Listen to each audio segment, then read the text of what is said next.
Coming up on this episode of Nintendo Cartridge Society. If it doesn't work, you better believe we're going to blow on it. It's dangerous to go alone, so the Nintendo Cartridge Society goes with you.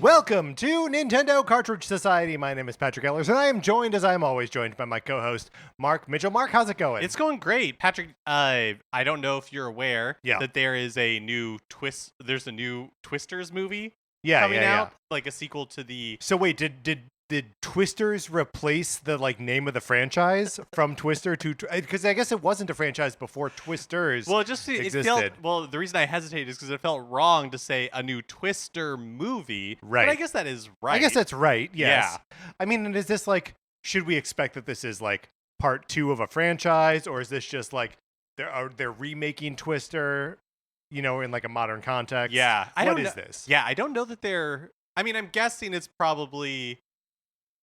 A remake in some regards. Sure, right. I'm sure they're playing the hits. I don't really consider Twister a beloved cultural institution. I think it is, though. I think it, and schlocky, sloppy summer, whatever, but a good, fun version of that starring charismatic actors that's easy to watch and is fun and funny. Maybe it's because I haven't seen it for, I don't know, whenever it came out. I saw Twister last summer. Was the last time I saw Twister.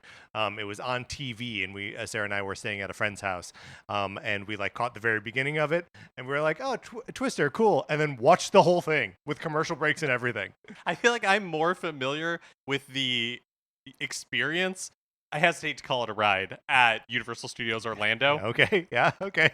There was a Twister experience at Universal Orlando? It was they don't really make these types of shows anymore. Yeah. But you walked into a theater, essentially, and then in front of you there's a special effects demonstration where a tree split open from lightning, a cow comes floating by, and then at the end they have a science museum Twister that forms in the center of it. Where they got the fans going, it makes a cyclone, and they're pumping smoke in there, so you can actually see it. It's like a stunt show without stunt performers. Yes, yeah, and then the whole thing resets afterwards. Why didn't they do a Twister stunt show? That'd be so good. That would be really fun. People running around. They don't really do stunt shows anymore either. Except for the Waterworld stunt show. Well, yes. Which is one of the best theme park attractions. Yes. There is. Is the Indiana Jones stunt show still at Hollywood Studios and Disney World? Okay. Yes, it is. But I will say, China has panda diplomacy where they lend out pandas to different countries. Yes. But Universal has Waterworld diplomacy because... they're setting up water worlds in Universal Studios Japan. They're setting up Waterworld stunt shows at Universal Studios Beijing. It's the new olive branch is getting a Waterworld stunt show in your country. As we approach the a decline of American exceptionalism, if the one last thing that we can export that is truly of value is the Waterworld stunt show, it's a crowd pleaser. I'm okay with that. Yeah. People like the Deacon. People like the Mariner. People like dry land. People love finding new dry land. They love it. That's not what we're talking about today, Mark. It's not. But we'll get to what we're talking about in a second. Because the housekeeping has to come first. We have a Patreon. If you would like to support us, you can go over to patreon.com/Nintendo Cartridge Society, where if you are supporting us at the 8 or 16-bit levels, you get access to our once-a-month episodes of miniseries that we're putting out. We're currently working our way through Season 2 of NCS Arcade. Yeah, we're going to be playing Mega Man Dr. Wily's Revenge for the Game Boy, as voted by you. You voted on this. The listeners. This is your fault, listeners. If you want to play Mega Man games along with us, you can, but it's got to be Dr. Wily's Revenge. You can also follow us for free on Patreon. Yes. And if you do that, you get the kind of email feedback episodes. Mm-hmm. Those are available to everybody. And 4-bit patrons are now getting the entirety of NCS Detective Club, from where Patrick and I watched The great detective shows of television. Yes, and so that is a good fun time. Check out the Patreon if you want more from us. And then also, if you would like to be chatting with us in real time, you can become a member of our Discord. All you gotta do is email us at Nintendo Cartridge Society at gmail.com. And that is a place where we are talking about Nintendo stuff basically all the time. After last week's flub where I was checking my Apple Watch, when that came up, Patrick was locking eyes with me today. I was. He was giving me a heads up that it was coming.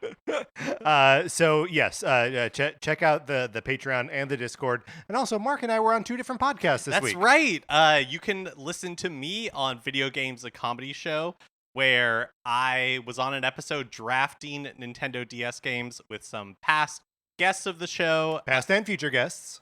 Yeah, of course. Mm-hmm. Yeah, Jeremy Schmidt, Adrian Holmes, Connor McCabe, Roxy Polk, and Michael Hearn. Yes. So check that out. And then I was on the Turtles Forever podcast this week talking about the Teenage Mutant Ninja Turtle source book that I wrote, which this will also serve as my plug for that. Go check out the issues 1, 2, and 3 are out now. Issue 4 comes out September 5th. I've seen PDF proofs for it. It's done. It's locked. It's being sent to the printers. So that date will likely hold. All right, Mark, let's get into our main topic this week. We're doing the ABCs of the NES. Let's get into it.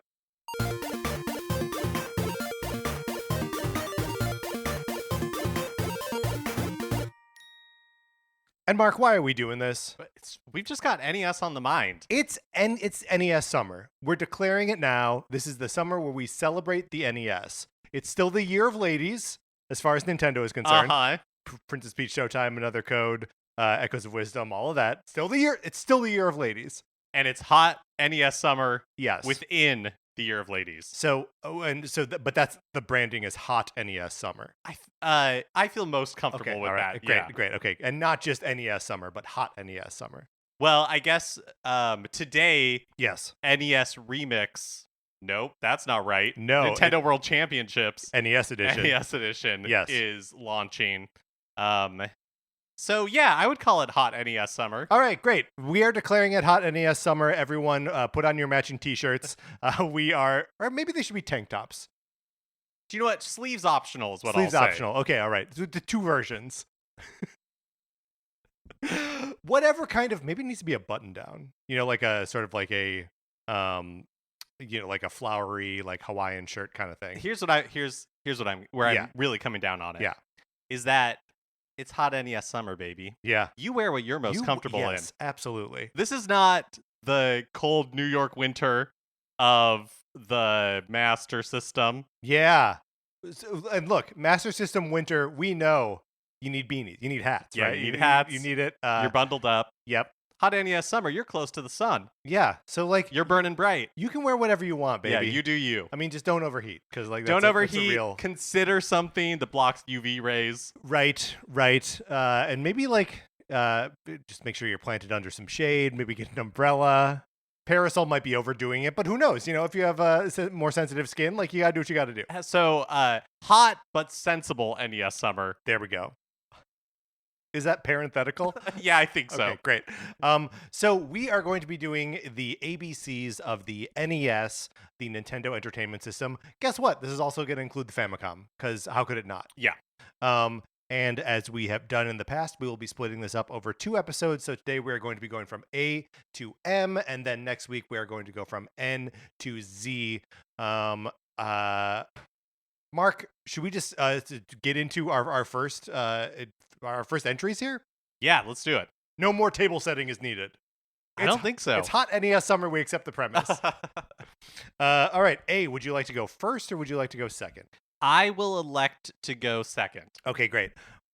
So I regret a little bit that this has to be the note that we start on, because it is like a little bit of a departure from what I view as like the norm of the NES. And for me, the A is going to be Advantage, as in the NES Advantage, which was a joystick style controller I'm certain we'll talk about it later, but like the standard NES controller is a miracle of design and became like the standard bearer for every game console controller going forward. But the NES Advantage tried to bring that sort of arcade style control to the home system, right? Nintendo obviously was like more present in before the NES came out in arcades, and so like the sort of joystick button combo thing was what people were kind of used to playing Nintendo games on. So that's the NES Advantage like duplicated this, right? So first of all, did you have an NES Advantage at any No, point I in your never life? did. It was cool, like sort of like hefty piece of hardware that feels a lot like a fight stick that you would have today.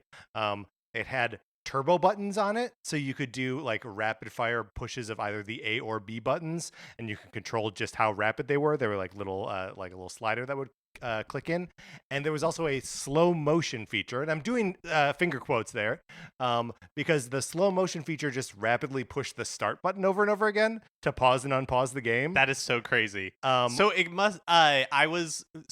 Yes. The NES Advantage was a possibility for me for so I was doing a little bit of research, and I didn't realize Yes. that that's how the slow motion feature worked. Yes. Which is so funny because it says that it didn't work if the game had like a menu or something. or something that pops up on the start button. Or if for whatever reason start wasn't the pause button, right? Like all it did was just pause and unpause over and over again. So if you were playing something like Super Mario Brothers 3, and actually most games like sound different when you hit the pause, right? Either it's just like a sound effect that you've triggered it or whatever. So it would like totally bork the music. So it was not a super useful feature. But I mean, it was mostly cool for just like you had the ability to play like you were in an arcade. I remember very specifically using my NES Advantage the day that I came home from school with a broken arm. I had broken my arm at school on a field trip. We were roller skating. I fell and broke my left wrist. And I came home and I wanted to play video games, but like it hurt to hold the controller. I'd yet to go to the hospital, right? But like the NES Advantage, I could like nudge that thing left and right and play Nintendo games that way. The other thing that's kind of interesting, again, I didn't know one, but we're reading more about it, the NES Advantage, was that it plugged into both the first and second player controller ports. Right. So you could theoretically, using that one controller, switch between first player and second player if the game supported it. Yeah, and I'm like for non at the same time play, which was most NES games that had 2-player. So like it was okay, and there was like a little toggle on the thing to be like, are you reading first player or second player? A weird little feature, and I don't know why it was there, but it was. And then the only other thing I wanted to mention about the NES Advantage, of course, is that it is using Ghostbusters 2 to control the Statue of Liberty when it is doused in positively charged slime. Amazing. So that's my A, Advantage. That's very good. My A, you mentioned it quite a bit in your A, and that's for arcade, because a lot of the, kind of like famously with Nintendo hardware, especially, I don't know if it's true so much anymore, but in like the NES days, in the Super Nintendo for the Nintendo 64, a lot of hardware decisions, like what actually ended up making it into a console, powering a console, were decided by like one game. Yes. Whether it was Mario 64 for the Nintendo 64. For the NES, it was a desire, or really for the Famicom, which is what is like the Japanese equivalent of the Nintendo Entertainment System, that does not run like the exact same like technology, but the base of it, the core of it is the same. The main chip is the same. And that kind of, the decision there was Donkey Kong. It was like, how do we make a faithful arcade, faithful recreation as possible of the arcade version of Donkey Kong on home hardware? Right. And that was kind of the North Star for what was in a Famicom. Right. And because there were bad versions of like home Donkey Kong, right? Like the Atari version of it is like notoriously crummy. And that's the version that I remember going to a friend. I think that is like, because I have no memory of encountering Donkey Kong in an arcade or anything like that. but I do remember walking around the block to a friend's house when I was pretty young, and they had an Atari computer. Yeah. And they had like the crappy version of Donkey Kong on it. I didn't know it was crappy at the time. Right. I just thought it was Donkey Kong. Right. No, it turns out it's a crappy version. What's weird is that the version of Donkey Kong that appears on NES is missing a level. Like even with their like desire to make the hardware like good enough to run arcade quality games, and Donkey Kong being that North Star, they still cut out 25% of the game, which is nuts. It's also interesting that so much of early Famicom and also early NES like games were arcade ports, totally, or takes on some of like Nintendo's arcade games, which actually I guess is not that crazy because that's what the video games that Nintendo was creating previously were arcade games. Right. So bringing them over to a home console would just make a lot of sense. People complaining a lot about the Switch library being a lot of Wii U ports. Surprise, they've always done this. Like back to the NES being a bunch of ports of arcade games. It's the exact same thing. They know they want to bring their software forward as frequently as they can. But yeah, like the arcade experience really being the thing that they're chasing. Being able to present in your home is totally what the NES is. All right, Mark, that's both of our A's. Yes, so my B is for buttons. And we can talk about like the controller buttons, but I want to talk about the two buttons that are on the system itself. Oh, okay. Because if you there's a power button, not particularly remarkable, that persists to this day. But the NES also had a reset button, and the reset button is something that does not exist anymore because it's not needed anymore. But it did. Right. But it was around for a while, and if you are a little bit younger than Patrick and I, then you may have not really played a system that had a reset button in the same way that the NES, it was like necessary on the NES. Yeah. Because so the reset button does exactly what it sounds like, where it resets the game to the title screen, to the title screen. Now you don't really need that, right? There's usually a start button or some sort of menu you go into some sort that of says system go to the title screen, or you're exiting out into like the system. Right, but there's like no visible like OS in this thing, or just any OS of any kind. Really. Yeah, but like in early video games and NES games, sometimes you would beat a game or you would finish a game and it would take you back to the beginning. Yeah, but usually not. Sometimes it didn't. Sometimes the game just had like the end or something. And then that was it. Or you had to turn it off or reset it. Yeah. Or, like sometimes there would be a bug or something that happens in the game, like a glitch.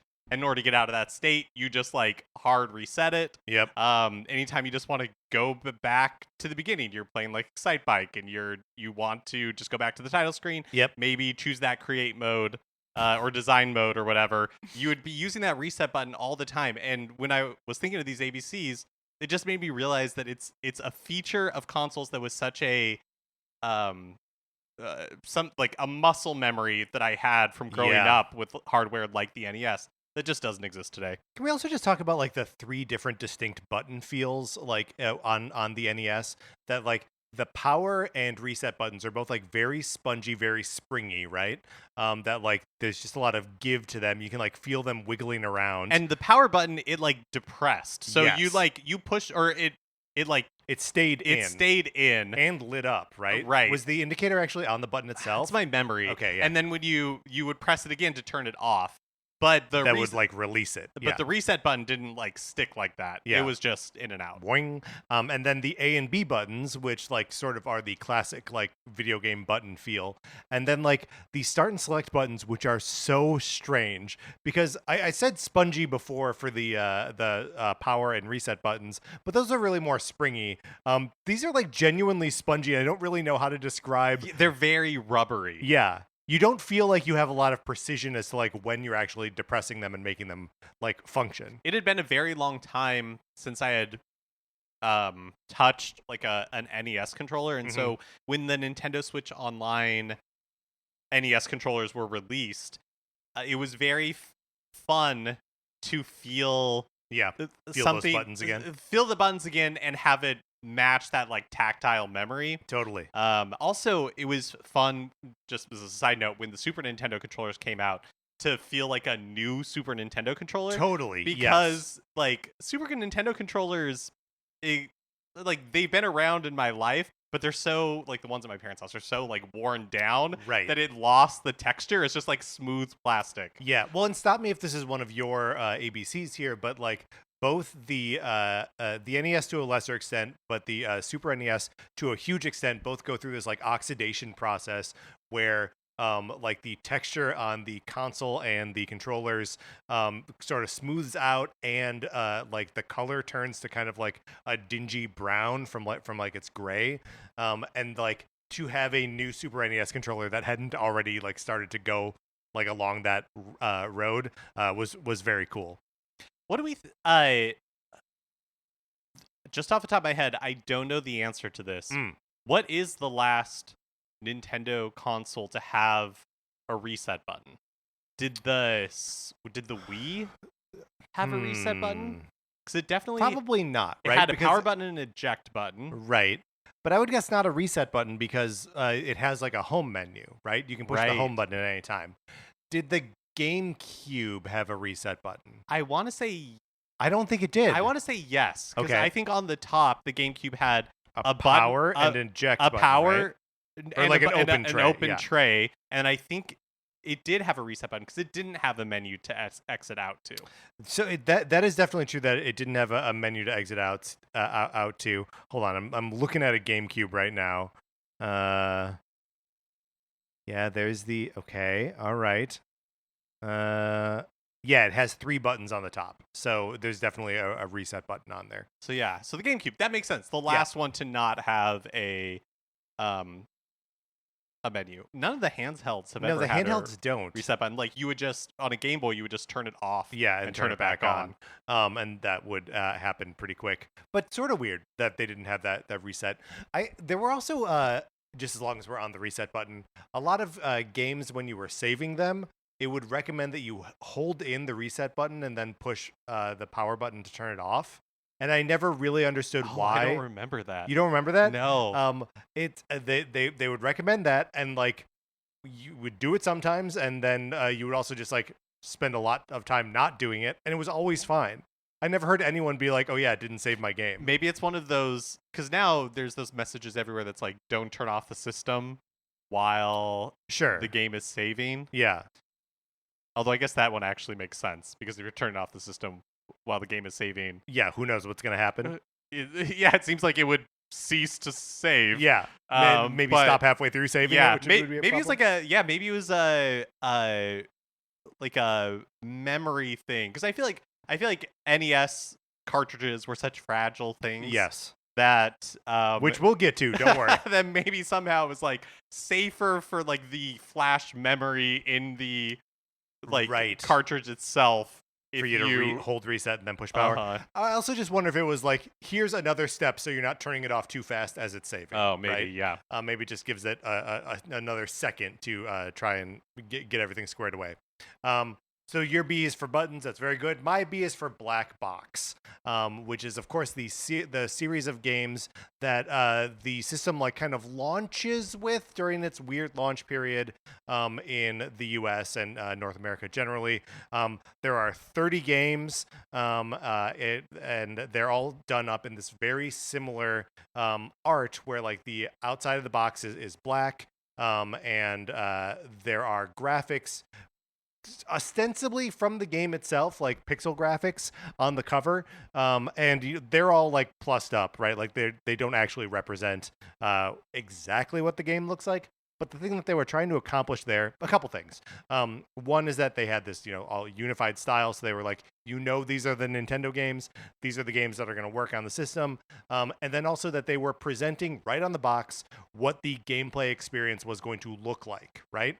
Because we're sort of coming out of the video game console crash in 1983 with E.T. being this like huge debacle, and then just sort of like the glut of games that advertised themselves to be one thing and then looked like garbage on the system itself. So Nintendo was like, no, show them the pixel graphics, and it will. Then there's like some honesty between the audience and the developers to be like, here's the thing that we made. You can see it right here on the cover. It definitely didn't last forever. No, definitely not. But yeah, I think it was. I love the aesthetic of the black box game, and they also had that like little banner that was like, this is from the adventure series, this is from the sports series, all that kind of stuff. So yeah, all of that. I don't know. I find the black box games to be a very like compelling genre of these things. Next on to C. Yes.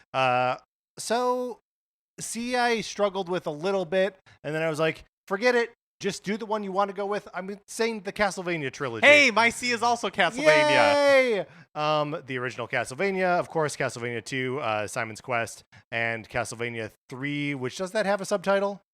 Yes, it does. I'm going to look it up right now. They're such a they're so similar to each other, but also like very different in Dracula's Curse. Dracula's Curse, thank you. Different in their priorities and just like how they grow what the NES is capable of. That first game, being very just like left to right, go through and fight a Dracula at the end. And then with the second one, being this like insane Metroid style game with like all these obtuse secrets and stuff, and the third one allowing you to play as multiple characters, all just really cool stuff. Yeah, I remember being a kid, being at the like video rental store and having all these different NES games to be able to choose from. And at that time, like we've talked about, I wasn't reading Nintendo Power. I didn't have anything like that, so all I had was the boxes to choose from. Right. And the art for Castlevania was so scary to me, but compelling. I love this. Is still my favorite style of Castlevania. Is the first and third ones? The first, through 4. Sure. I really just enjoy it. The Igavania is like the ones that are more exploration and all that kind of stuff. They are definitely like a fun flavor, but I kind of I wish they would. It'd be really fun if they did a new Castlevania in the style of those originals. Yeah. We talked about it on the show, I want to say like a week or two ago. I can't remember exactly the context, but we were kind of saying how much we enjoyed the film strip aesthetic of that first Castlevania game, where it's really like a tongue-in-cheek throwback to the classic Universal monster movies. Yeah. And the series, like with each entry, moved away from that a little bit more and more, and sort of into its own mythology, kind of. But I have always just thought that was a lot of fun. I've always been somebody who's been interested in movies and like classic movies. So that even as a kid, I really liked that, and the music is just really good. The music is kicking across the series. Yep. All right, so we share the same C, which means we are on to your D now. Okay, my D is difficulty. Okay. So let's get into it. Yeah. So, I talked about being in a game or like a video rental store and picking out NES games from there, video games from there to rent. And at the time of the NES, game rentals were really seen as a threat to game sales, because why would you spend 60, 70, 1980s dollars to buy a video game if you can just go to your local video rental place and spend, I don't know, $4, $5, rent it for... Beat it in a weekend. Yeah, beat it in a weekend and then return it. And so one of the ways that... And video game rentals are, maybe still, but definitely were made illegal in Japan. So you just...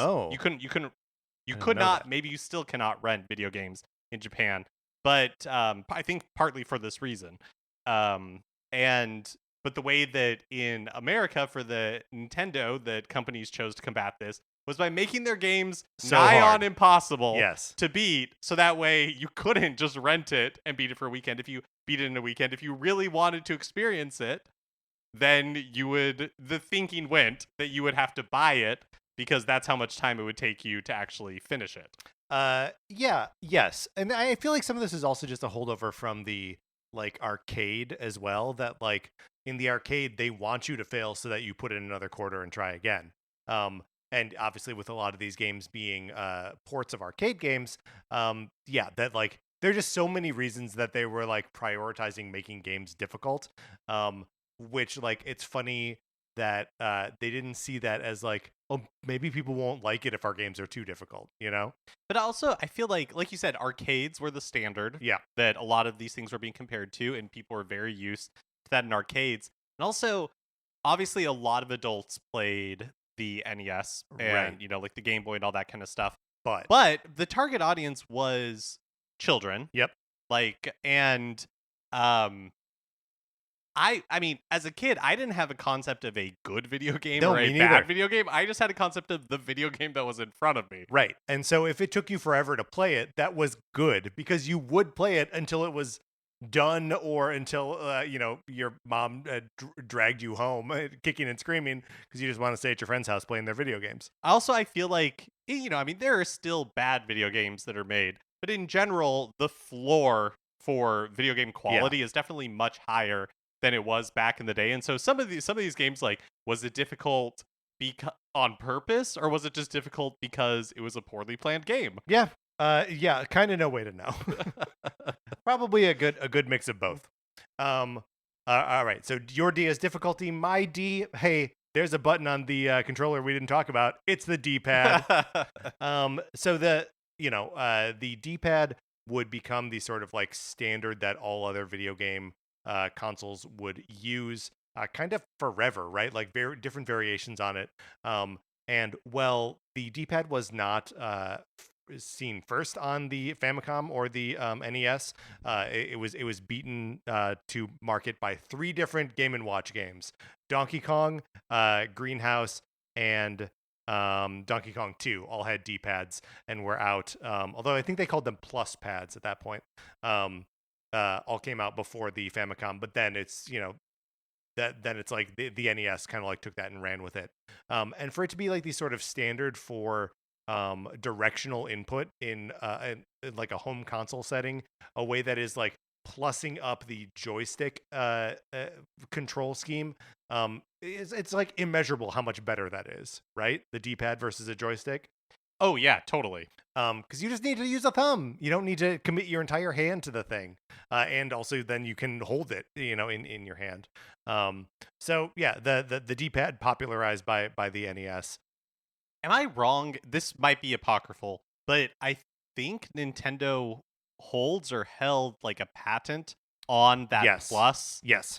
configuration, because I remember going to a friend's house playing with the Genesis. They obviously had a directional pad, but Right. it was not It's not exactly the same. Yeah. The Sega has never had exactly that same sort of like plus Right. configuration. Xbox has never had it. Right, and the PlayStation 1 is like separate, 4 Uh-huh. separate buttons. Yeah, which is also like weird that the Switch kind of dropped the ball on the D-pad, right? Because there isn't one on the Joy-Cons.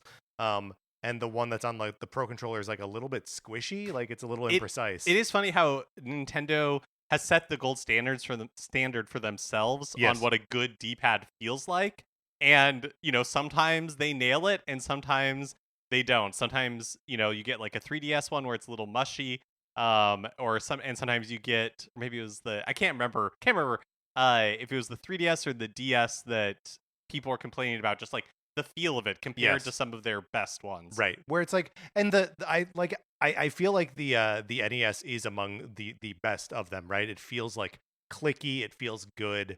It feels like responsive, and like it pushes back when you push it.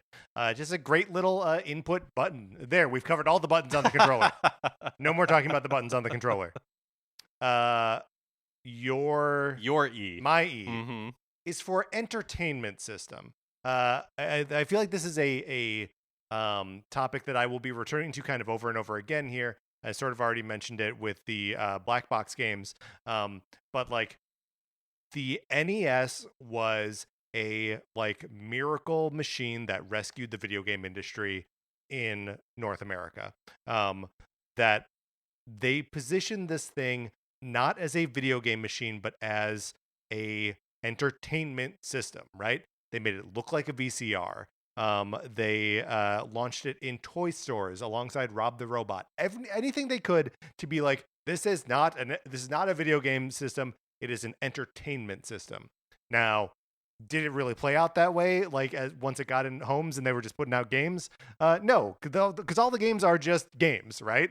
There's nothing even remotely close to like a more nebulous entertainment. There are no movies on this thing. There's no cartridge that's just music, although that would have been cool. But it's just funny to me that they like it's built into the name of the system, and so much of the marketing was like, this is for entertainment. Yes. Yeah. And I feel like, like Rob the Robot and all those sorts of accessories fed into that. To be, we got Donkey Kong Jr. Math on here. Look, it's an educational game. Exactly. Yep. This is more than just a video game system. Right. Lies. Outright lies. A Trojan horse to get it into American homes. Yep. That's very good. My E is for 8-bit. Fantastic. Again, if you were born, I would say in the 90s or later. Yeah, if you were like the GameCube era, if the GameCube was your first console, you don't understand the mania that discussion about bits had over children in this time period, because it's true. I did not understand what it meant for something to be like a 8-bit, 16-bit, 32-bit, 64-bit console. Here's the thing. Most people honestly didn't. I still don't entirely, understand the details of why, how exactly it functions. But the NES was an 8-bit console. Yep. And, 8-bit was like the amount of memory that a Nintendo Entertainment System cartridge had by default. Later, they found other ways to jam other stuff in there. But and so the fact that it was like 8-bit, that controls like the amount of memory it has and how many colors it can show, and also how it displays all that kind of graphics like in an individual tile is an 8x8 grid. So like presumably the higher numbers would be like a higher resolution, which would that was one of those like self-evident things that you could look at it and be like, oh yes, the Super NES is more detailed because it is 16-bit versus 8, and then like you start to get to like 32 and 64, and honestly by 64 it's a joke, right? Because like it's polygons anyway, right? But yeah, I also remember being very like intensely focused on the idea of it being 8-bit. But it's interesting now to understand how many like creative decisions were made that have become iconic, but it's because they were limited, especially in the early days, to everything had to be within that 8-bit threshold. So, that affects the number of colors, which means that Mario's like the 8-bit Mario with its limited color palette that has become so iconic looks the way it does. Right. Because that's all they had to work with. Because that's all they had to work with. Yeah. Speaking of that 8-bit Mario, I think when we were ranking the like different Mario looks, I was really down. Not down, but I was just like, I'm kind of over 8-bit Mario. He's everywhere. Sure. And are you about to backpedal on this? You love 8-bit Mario? No, I don't. I don't. My feelings haven't changed, but it does I do understand, I think, better now why it is so iconic. Like, partly, I think Nintendo uses it all the time because 8-bit Mario is still massively iconic in Japan. Sure. In a way that, 8-bit Mario is iconic here, but partially because they keep pushing it. Yeah. Right? E is yes. 8-bit is a wonderful pull for that. Mark your F. My F is for front loading. Yes. So boy, this thing caused some problems, right? Patrick, like you were saying, this was not a video game system, so it didn't load cartridges or anything from the top. No, this was an entertainment system, right? Which means it was designed in America, like the Nintendo Entertainment System was designed to be more akin to a VCR. Yes, where you would take a VHS tape and you would, put it in the front, and the system would accept it and it would go down in the tray and everything and start reading it. So the NES kind of replicates that, where there's a little flap on the front of the system that you open up, and then you insert the game pack vertically, and then you have to push it. Well, you put it in horizontally. horizontally, And then you have push to it down. you have to push it. You have to depress it. And there's like another weird spring there that like locks into place. Yes. Yeah. But like you were saying, Patrick, this ended up causing so many different problems because that's like an extra mechanical step. Yep. That the connectors then have to line up. Yep. And there were a lot of times, where you would either something would get in the game pack or in the system itself, like dirt or something like that. And so the connections wouldn't work exactly right. Sometimes you would like depress it, turn on the power button, and you just get a blue flashing screen. Yeah. Or like it would the title screen would render, but you could tell that like the graphics were messed up. Yep. It was so weird that it would still like kind of work. Yeah. Did you ever do the trick of just like jamming another cartridge on top of it? No. So we would do this sometimes because like you could tell that like the spring was like pushing it back up too far, or like the lock wasn't totally working. So you could like push it down and like put another NES cart on top of it. Just like wedge it in there. You wouldn't even have to push that hard. It would go pretty easy. But like, yeah, that these were the kind of things where you had to like manually force it down. Just a bizarre design choice, but it obviously worked out for them. And then later, when the system was redesigned, like at the end of its life, they turned it into a top loader. Right. And I'm sure that was much easier on the cartridges and just better for the connections in general. My F is for Final Fantasy. Hironobu Sakaguchi's like could have been Swan Song, could have been the last thing he was working on, could have been the last thing that Square Enix put out, or Squaresoft at that point. Like both he and the company that he was working for were in like inflection points of like, maybe we don't do this anymore, right? Sakaguchi was like, maybe I go back to school and I just don't do this. And Square was in, financial straits. But he had this idea for a role-playing game. And because Dragon Quest was so successful in Japan, I keep saying Square Enix because that's what they are now. Squaresoft was like, okay, go ahead and like make this game. We'll put it out.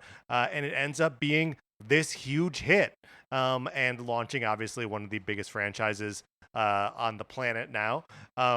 It's it's a weird game, and it's like a mess, and like some of the UI is like really slow and inaccurate. There are stats that don't matter in the game. There are spells that don't work because those stats don't matter. And all that kind of stuff. But it's still like an undeniably special package. The graphics are great. The music by Nobuo Uematsu is phenomenal. That like Warriors of Light prelude Final Fantasy music that gets used in everything is present in this game. And it's a genuinely jaw-dropping moment when it happens. Like an hour into the game, it like drops the title card and you see like silhouettes of the 4 warriors, and the music plays, and there's this like poem of like the 4 warriors, go out to gather the crystals. Like just an awesome game. And to know that it like, because the original name that Sakaguchi had for it was Fighting Fantasy, but there was some like legal question about like, can we use that? And also where he was like, this is it. This is like our last shot. We're calling it Final Fantasy. And then they make like 100 more of them. It's just like an amazing little story. And obviously we're not getting into like the entirety of what Final Fantasy is here. But like, yeah, what like a watershed moment for home console RPGs and the NES together. Yeah, and that's such a good one, especially because it's hard to remember now, but Final Fantasy was so associated with Nintendo. Yes. For a couple generations. Yeah, kind of just those two. Yeah. But like so strongly associated with it, and just like watch it mature on the Super NES and Super Famicom, only then to be yanked away by PlayStation. That's sort of where it lives now. But yeah, Final Fantasy was NES and was Super NES for sure.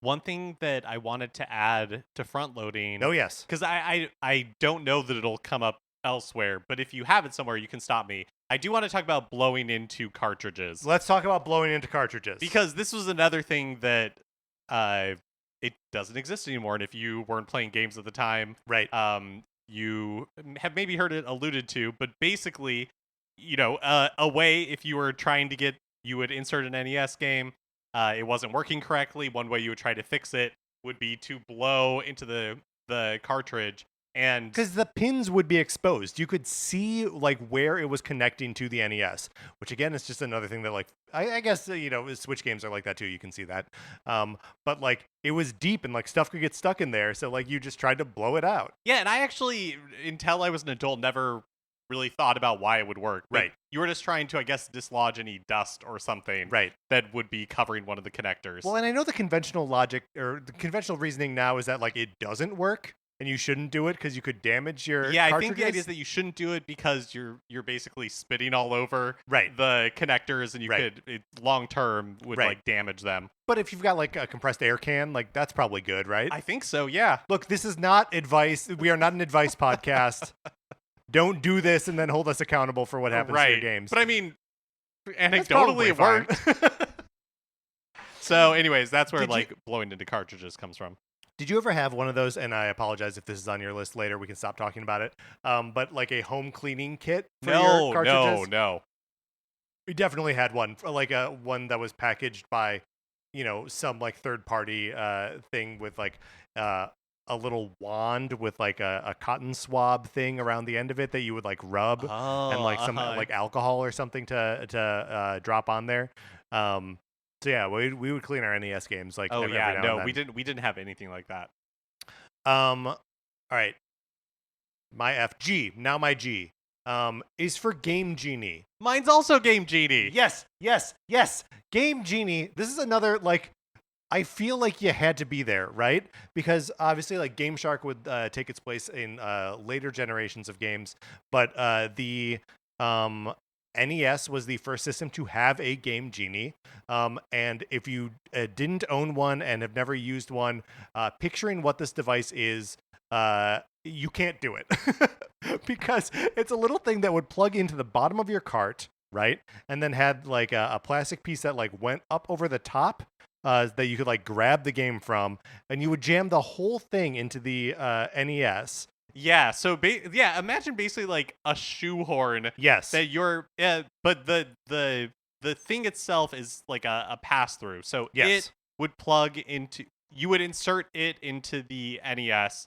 Instead of a cartridge, and then you would insert a cartridge into it. Yes. And so when you booted up your NES, instead of seeing like the title screen you would see of the game, you Game would see Genie, like the title screen for the Game Genie, where you could insert like a 4-digit code. Oh no, there were long Oh, strings okay. of letters and numbers, like 16 or something, and sometimes you'd have to do multiple lines. And so it came with this book of like all these things that you could do with like the popular NES games, and sometimes it's like infinite lives or you can't be hurt. But like it's all stuff that's within the parameters of the game itself, right? Like you couldn't do like a level select for a game that didn't have a level select. You could have it be like, oh yeah, you automatically go to the last level or something like that. But all it's doing is just like modding the code of the cart. Yeah. So basically, it's like it's finding. Like, let's say for Infinite Lives, Yeah. it's basically finding the place in the code of the cartridge where lives is written into memory. And then you're entering a code that overwrites the value for that specific game to say, oh, instead of like starting me with 5 lives, by entering this value, it's overwriting the code to give it 25 lives. Right. Or it finds the thing that like does the -1 to your lives every time that you die and changes the -1 to -0 so that like wait, you can lose a life but not actually lose a life. And this goes back to Mark's D for this difficulty. This was a way to play the most difficult games on the NES with like an infinite amount of freedom, right? And like there were bizarre things that could happen too, where like you could mess with the gravity and have really high like moon jumps or whatever. And like I don't know, I think if they were to do like if they were to add a feature to Nintendo Switch Online of like Game Genie and you could just like turn on various codes, I think that'd be so cool and people would love it. They never would, of course. But The other thing is that it didn't like permanently overwrite the value of the game. Yes. You had to like put in the code every time. When I was reading a little bit more about this in preparation for this episode, I didn't realize that eventually Game Genie, it was distributed in the US by a company called Galoob. But apparently they had some sort of like subscription service because like the Oh. codes would change or they would find new codes that Oh, like you sure. could get a new book sent to you every quarter Right. with like I never had anything like that. I never owned a Game Genie. I just remember like friends having a Game Yeah, I Genie. don't think we ever did either, but yeah, same that like friends had it, and like again, this is like in a pre-internet world, so you couldn't look up codes. You had to use those that like came with it. And I remember seeing those like books in like Best Buy or whatever of like even more Game Genie codes for your NES. So you said that it does not permanently overwrite the code in your cartridges, which is true, but they could cause permanent damage to your cartridges. Again, because of the front loading situation and like the whole whatever of the Game Genie, had a tendency to bend the pins, which would then make it hard for the NES to read it without the Game Genie. So there are some versions of old NES cartridges now that have been damaged permanently by the Game Genie and will still work as long as it's passing through a Game Genie. I was also reading that some people would leave the Game Genie in there all the time because of how it was like shaped and kind of wedged Yeah. in. It would It felt solve bad. it would solve the problem Yes. of like the connectors not Yes. in the system not working, so they would just permanently leave it in there and just plug games even if they didn't enter a code just directly into the Game Genie. Right. The other thing with the Game Genie that I want to mention was that it was developed by Codemasters in its very early days, Oh. which is now it's a company that has existed since, like 1990, can exist today, is owned by EA, and it like developed is now primarily like a racing game developer. They Huh. develop like the Formula 1, the F1 games, but previously had like the Grid series. Right. So yeah, Codemasters still around. Crazy stuff. The Game Genie also, if you only started getting into games around the era of the Game Shark or whatever, look up the old logo for the Game Genie because it's this like 8-bit like wizard or something like wielding a magic code above his head. It's a very 1990 design. Probably a genie, right?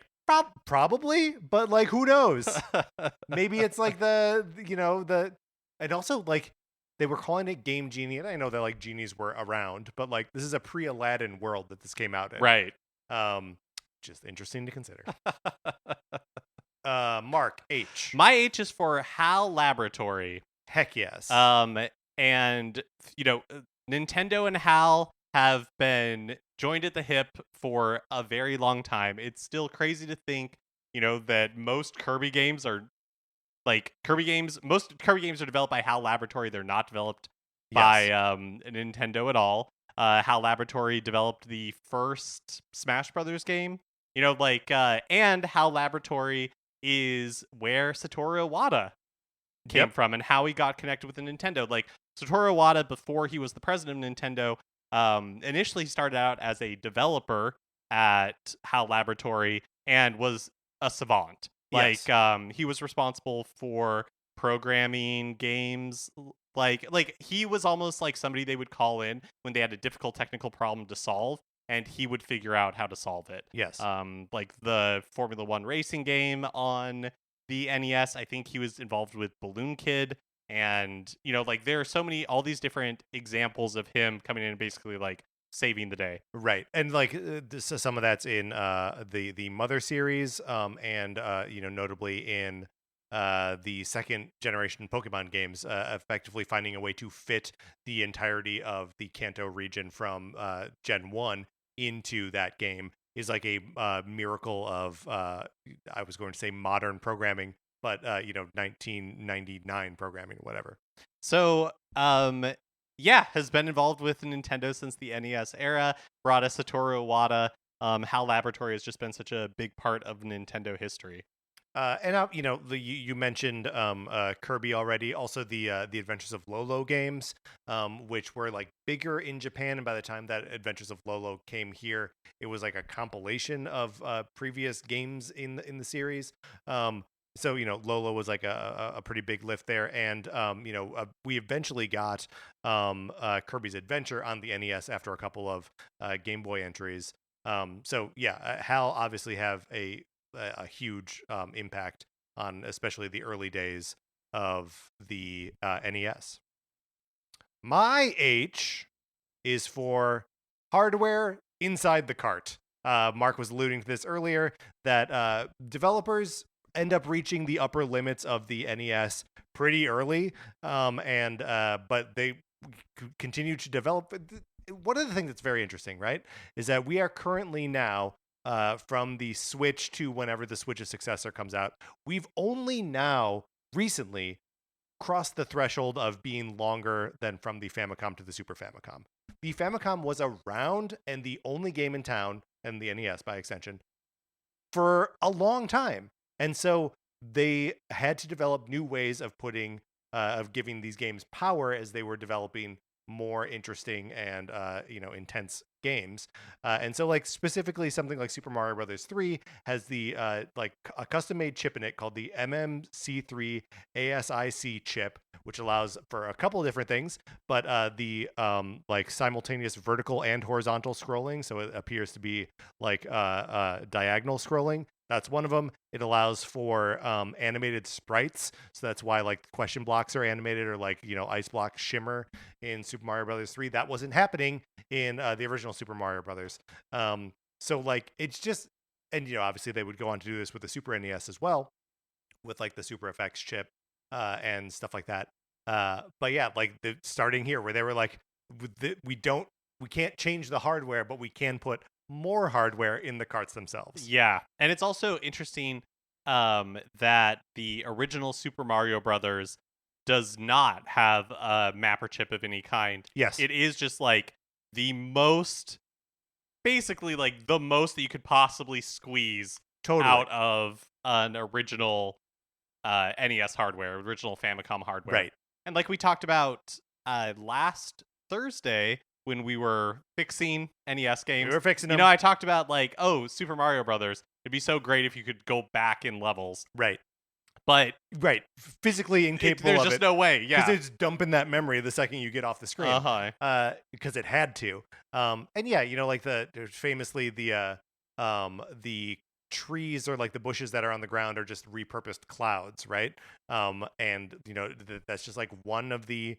They did everything they could to save memory on that cart, and then eventually they were like, "Wait a minute, the carts can just have more stuff in them." Yeah, because like an NES cart itself, if you they're big, but they're needlessly big. Yes. A lot of it's just empty. Was just empty space inside, and so sometimes in the early days, it was just like a Famicom, like I don't know, chipset in there, right, with an adapter to like the NES, because the NES had like more connectors than the Famicom. But yeah, they had all that real estate in there that eventually started throwing some mapper chips in there. So yes, hardware inside the cart is my H. My I just gotta shout that this is just a game that I like on the NES. It's ice hockey. I have to shout it out. I love this game. It's very simple in its construction. You pick your country, and you build your team of 4 players and a goalie. And the 4 players can either be skinny, medium, or fat. And you can do whatever arrangement of that you like. And then like the gameplay itself was surprisingly good. Implemented all the rules of hockey as I understand them. And the characters could get into fights. They could be sent to the penalty box. There was a Zamboni that came out on the ice between periods. Overtime, would be like shootouts. It was just, I don't know, a surprisingly like complete hockey experience in original NES ice hockey. Did you ever play NES ice hockey? Yeah, I do remember playing it at some point in my life. It wasn't a major part of my like NES experience, but I think honestly, I was more entertained by the Zamboni coming out than I was the hockey itself. Let's also just reflect on how 1988 the lineup of countries that they let you choose from. So in Japan is one of the countries, but everywhere else, Japan is replaced by Sweden. But the other countries are as follows: the United States, Czechoslovakia, Canada, Poland, and the Soviet Union. Very good. Very good. That's my eye. Well, my eye is also a game, but this one I would not say is near and dear to my heart, but definitely is a moment in time for the NES, and that was Indiana Jones and the Last Crusade. Tell me more about Indiana Jones and the Last Crusade. I was an Indiana Jones obsessed kid. Loved those movies. Even though I thought that the end of Raiders of the Lost Ark was the scariest thing I'd ever seen in my life. And Yeah, that guy's face melts. yeah, it's no joke. It's We crazy. don't mess around. Indiana Jones and the Last Crusade, the video game, is I found, when I was,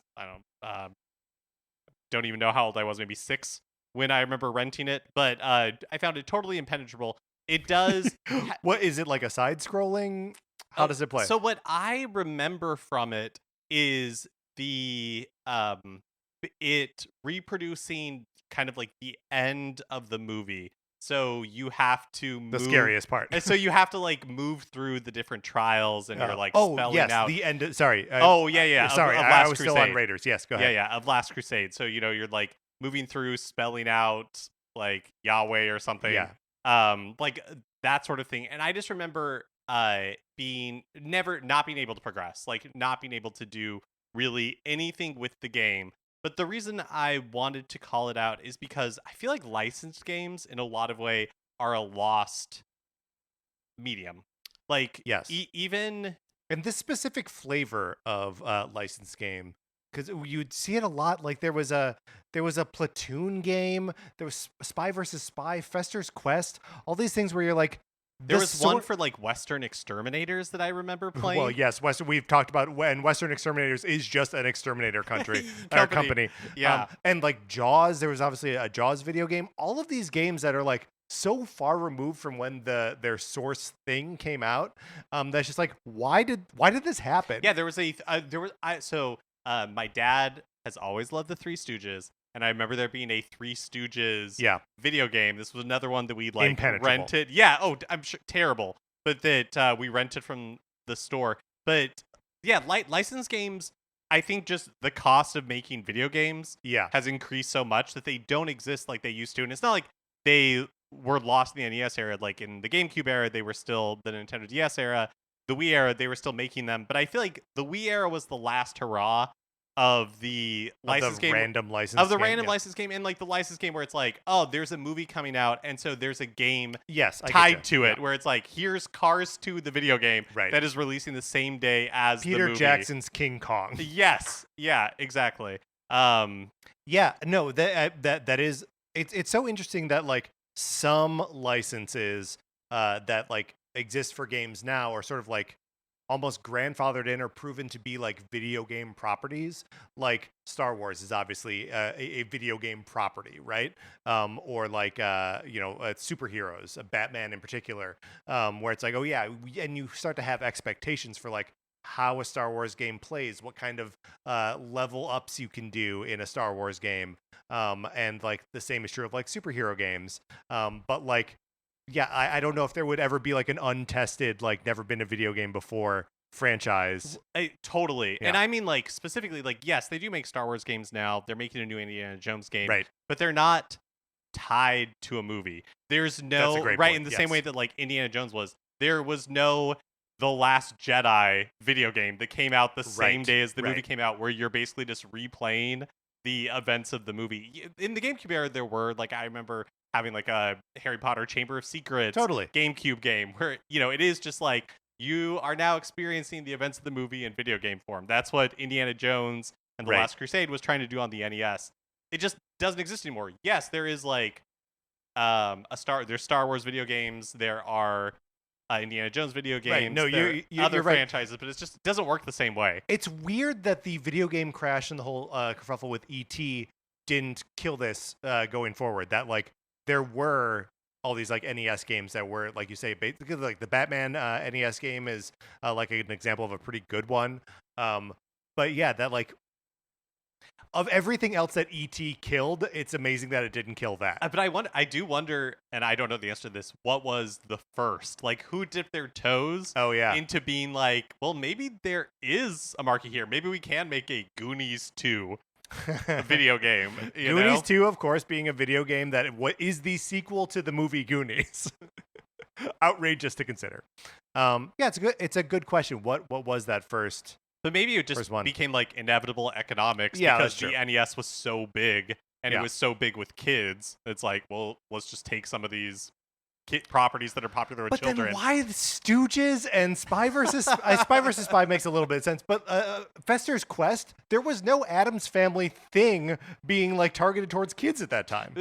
That's true because the revival of the Addams Family in the Right. 90s hadn't happened yet. But maybe it's And it's not even called the Addams Family : Fester's Quest. It's just called Fester's Quest. But so maybe it is twofold. Maybe it is that we were kids during that era, but there were a lot of adults who were playing the NES as well. Yeah. And so something like the Three Stooges, they would have been old, but in the 80s, like it would have been 20 years since they had like the after school TV series that like my dad grew up with. Right. So that would be hitting that 20 years nostalgia cycle. So maybe that's why some of those properties came back. I'm just saying, where's our 2024 Three Stooges game? Right. Yeah.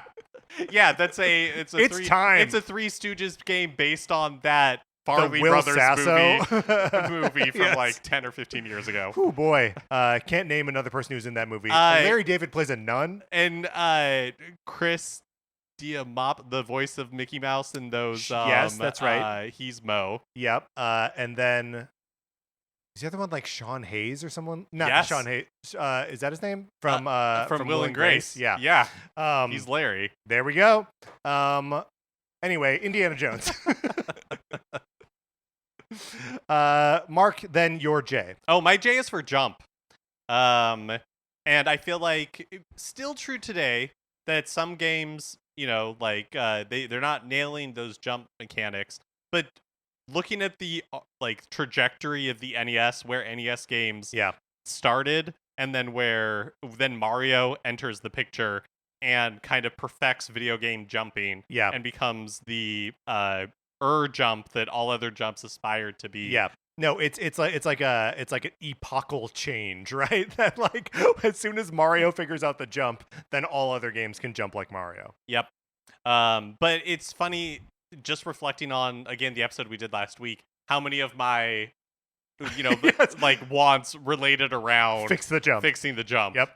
No, it's a big one. No, and is like foundational, of course. That like the jump is also, we talk a lot about what the verb is in a video game, that like what's fun about this, why am I playing this game? And it's amazing how many NES games come down to the verb being jump. And Mario figures that out and is therefore the best thing on the system. My J is for a Famicom game that is now playable on the Nintendo Switch Online called Joy Mecha Fight. Mech or Mecha, it's how it's translated. Which is, like I said, only released in Japan. Came out in 1993 and is a one-on-one fighting game on the NES. To my knowledge, it's Urban Champions, Teenage Mutant Ninja Turtles Tournament Fighters, and this for fighting games on the NES. There are just so few of them because there's such a graphically intense and like memory intense sort of thing that has to happen fast. So Joy Mecha Fight comes out after Street Fighter 2 does in arcades. It's inspired by Street Fighter 2. And the goal was to somehow put a game on NES that played just as fast and just as fluidly as Street Fighter 2. And Joy Mecha Fight miraculously does this. You can play this game on your Switch right now, and it's in Japanese, of course, but it's incredibly playable. I encourage anyone with even a passing interest to turn it on and try it. There are 36 playable characters in the game.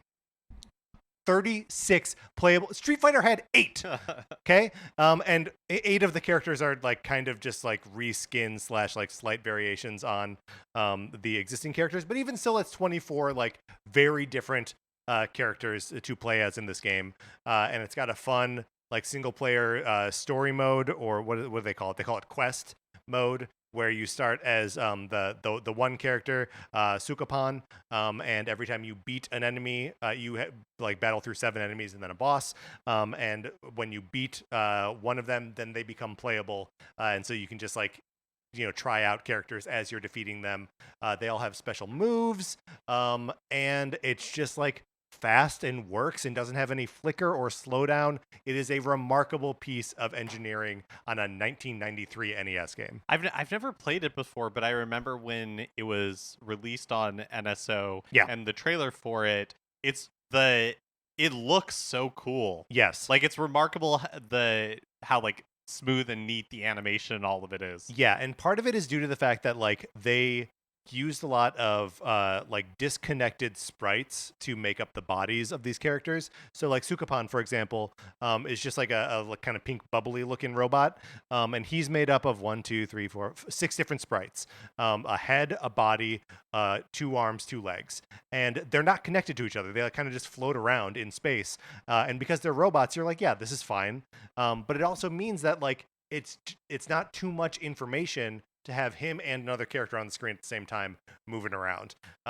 So like it rules, and I just totally recommend people check it out, both as a curiosity and as like a fun game to play. Which now brings us to my K. Mark, this is one I think that's near and dear to both of our hearts. The Koopalings. Ah, yes. Or as the instruction manual for Super Mario Brothers 3 refers to them as Bowser's Kids.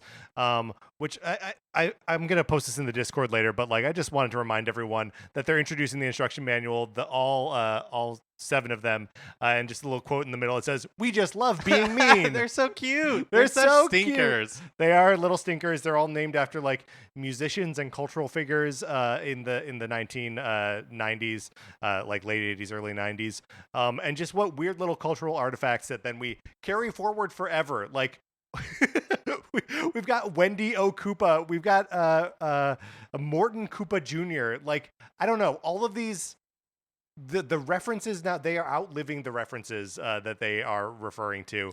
And it's just nuts that these guys are still around. You should definitely go back 5 years. I don't know. If you haven't listened to the episode where we ranked the Koopa Kids definitively, still a good episode. Still a definitive ranking, as far as I know.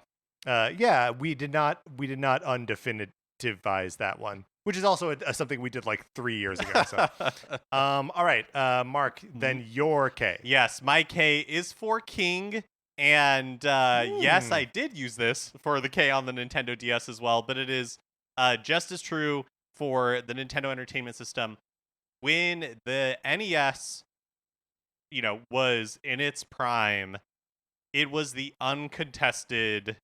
It was just synonymous with video games. Yeah. Like, it had no equals in the United States. Until the Genesis comes out. Right. Yeah, exactly. So, yeah, of course. Which is like a next generation console. Yeah. Right. Like, Sega did release the Master System, like its 8-bit system in the US, like 1 year after the NES came to the United States.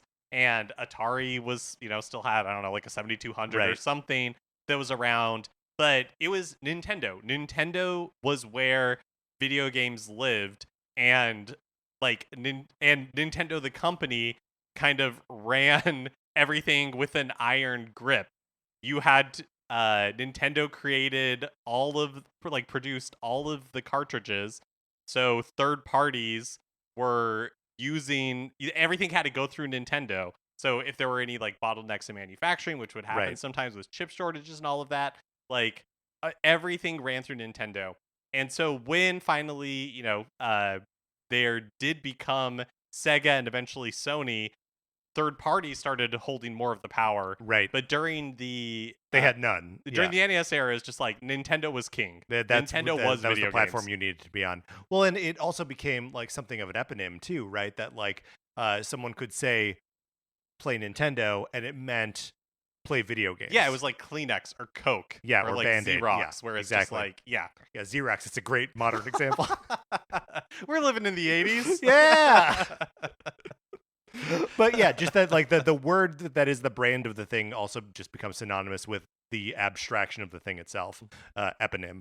But yeah, they were totally the king of the market at that point. So my L is localization. Yeah, and there are kind of like 2 parts of this that I want to hit on. The first is space considerations.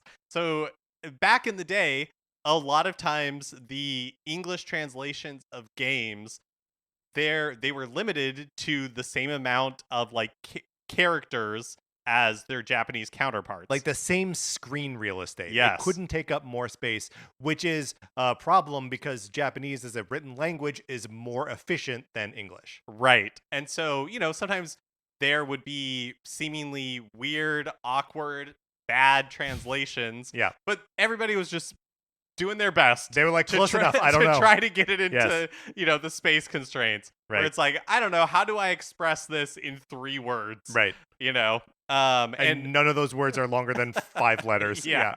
And that's just something that doesn't exist anymore. Right. We don't have to deal with that problem. The other part of it is, we talked about Nintendo kind of ruling with an iron fist.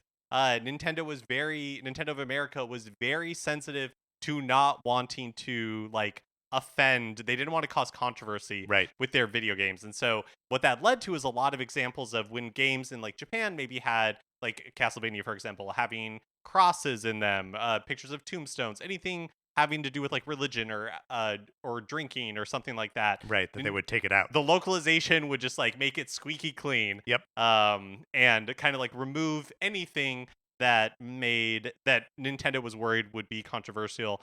Eventually, when to the point of not even releasing the game Devil World in North America, and Devil World is a Miyamoto designed game, in the vein of Pac-Man. It's not as good as Pac-Man, but it's a pretty fun game. Would have been on par with everything else they were putting out at that point, maybe even a little bit better. But they're like, no, the name of the game is Devil World. We can't put that out in America. No, in the 80s when we're gripped with Satanic Panic. We're fighting off Dungeons and Dragons. Can't deal with a Devil World. Can't deal with Satan. No, thank you. And really, this didn't change until the ESRB came into existence, and game ratings came to existence. Probably, it was to Sega's benefit and Nintendo's detriment by the 16-bit era when, Mortal Kombat, which had its fair share of controversy, but was very successful. On the Super Nintendo, there was no blood. And in, the Genesis, you could get it. You had to type in the blood code. But eventually, when the ESRB and game ratings came around, then, all of this went away. Actually, the Super NES version of Mortal Kombat 2 predates the ESRB because it has a weird non-rating rating on it. Oh, it says recommended for 17 plus. It doesn't. It's not like an ESRB actual rating. But I remember having that cart. I wonder if I still do actually. That has an age restriction on it, but not a rating. Oh, it didn't very exist cool. I didn't yet. know that. Yeah. Localization. That was your L. So we're approaching the end of this episode here. We're gonna do L and then M and then we're out. So my L is, here's just another game I want to shout out. Little Nemo the Dream Master, an absolutely killer platformer from Capcom. And while Capcom had done a lot of we were talking about one sort of flavor of licensed games. This is a different flavor. Capcom had done DuckTales and Chip 'n Dale Rescue Rangers and would end up doing the rest of these Disney afternoon games. But Little Nemo is sort of this formula distilled into a perfect presentation where you're running around these dreamlike worlds and flying around on Nemo's bed and turning into animals and all this cool stuff. And it's also just such a strange artifact because the movie Nemo in Dreamland or Little Nemo in Dreamland came out. It was a Japanese animated film that came out in 89. I don't know when it would have been available in the States. It didn't have a big cultural imprint at the time, even though it's based on a comic strip from 1905. Oh, weird. So I knew about this Capcom game. I've never played it. I think it has come up on the show before. It has, yeah. And I know of Little Nemo as a cartoon from the early 1900s. Yes. But I've always wondered why a game was created out of it. But I didn't. It makes sense that there was a Japanese film. Yes, from 89. Yeah. And it had songs and was kind of doing a Disney style thing. But just in the Japanese animated film market. And the game comes out in North America first. It beats the Japanese version to market by 3 months. And I don't know why. Why would they do this? The movie wasn't even a thing that existed here. But what a cool game. And is one that I every time collections or when would Capcom ever get a chance to put this out again? Totally. And so why don't they just put it out on NSO? Yeah, I guess they could, right? Little Nemo has to be has to be owned by someone. I mean, Oh, I don't if know it's who based owns on the the rights. movie. Yeah. But okay, Oh, so but you're right. The comic strip would be in the public in the domain. public domain. Has to be, right? Yeah, I would think so. But maybe it's just, it's not like Resident Evil, Monster Hunter, Little Nemo as Capcom's important franchises. Right, So right. that would be awesome though if it showed up someday. I'd love to play it. It's a cool game. And then my M, I'm going wide with this one, because look, there are a million perfect M's for the ABCs of the NES, but I'm just gonna go with music, because the aesthetic of the NES's sound chip has burrowed itself into my brain and is just like chemically something I respond to. But it's also for me like the perfect expression of video game music. Those bleeps and bloops are exactly what I want to hear when I'm playing a game. They feel appropriately like propulsive and energizing, and also nothing else sounds like it. When people make chiptune music now, that you listen to in other contexts, they're doing it to sound like NES music. And it's just like so iconic, so many themes. I already mentioned Uematsu's Final Fantasy prelude music. Obviously all of the Super Mario Brothers music and like The Legend of Zelda. All of that, just like these totemic pieces of video game music start on the NES. And it's an especially interesting departure, considering what Nintendo music was in the arcade, that they would use a lot of like public domain like tunes. The thought was they were going to use Bolero for Zelda originally, but I'm glad that they like pushed themselves out of that and had original music composed for these things that then ends up persisting and being like the soundtrack of our lives. So yeah, it's weird how much the NES is like a foundational musical thing for me, in addition to being like a foundational like gaming experience thing for me. It's also, just another thing that has changed so much with video games is that, in these initial consoles, none of them sounded the same because Right. they would all have different sound chips and different sound capabilities. And so the like sound aesthetic of a Sega Genesis is so different from the sound that you would get from like a Super Nintendo. Yeah. And like that's just one thing that's just with it's just been homogenized, and it's not necessarily better or worse, but it's just very different from how things used to be. Yeah, and the Super NES would eventually get the ability to use like samples, like sound samples, but like the NES couldn't do that. So even in the couple of occasions when it would like trick you into the fact that it was speaking, like in Double Dribble, that like it's just them like messing with the sounds that are available to it to make it sound like it's talking. Yeah, I don't know. The whole thing is just it's one of those like limitation breeds creativity, and I think it was just so limited, and so much creativity came out of it. You're right that there are so many different things that could be M. Yeah. I mean, what did you land on? We can run through the also rans. Right. I mean, I ended up going with Mario. Right. A perfect one. Could also be Metroid. Could also be Miyamoto. Yeah. Yeah, Miyamoto was the other one that I had on here. Like, Mario was seismic. Yep. I don't remember video games before Mario. I think by the time that I got an NES, it was like it was one of the bundles that came with a power pad, it came with a zapper, and it came with a cart that had Super Mario Brothers, World Class Track and Field, and Duck Hunt on it on like the same game pack. And so Mario was like the first video game that I remember playing. I remember my mom playing Super Mario Brothers. I was young enough where it was a lot of watching my sisters play Super Mario Brothers. The impact of Mario on my life it's huge. Is huge. Right. I have so many memories tied to me playing a Mario game or other people playing Mario games. I can like sitting here at this table talking about Mario games. Yeah. Well, and like this was an intentional thing, right? That like Mario was designed to be Mr. Video. You plug him into any video game and he is the quintessential like player character. And like the Mario that we know now eventually develops like a personality and all this other stuff. But like he was just meant to be this blank slate that could be everywhere and in everything. And like you saw that on the NES, right? You would see him be the referee in Punch Out. You would see him in NES Golf and all that kind of stuff, and then NES Open later.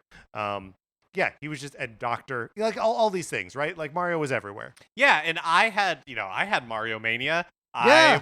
When I saw Mario cereal in the store, I wanted Mario cereal. Yep. When the cartoon was on, I wanted to watch the cartoon. Mario has been a constant in my life, a fair companion, Yes. and it just has continued to bring me joy, all these years. So give it up for the Big M. Give it up for the Big M, Mario himself. All right, Mark, let's close this out. All right, that is going to do it for our part 1 of the ABCs of the NES. We will close out the alphabet next week with N through Z. Thank you so much for listening to Nintendo Cartridge Society. We appreciate everyone who does. Special thank you to our 16-bit patrons, Connor McKay, Patrice Millette, and Kyle Seaborn. Also, everyone should be in our Discord. Email us if you are not already, and we will send you an invitation. Anthony DeLuca made our logo. Our theme music is provided by 8-Bit Betty.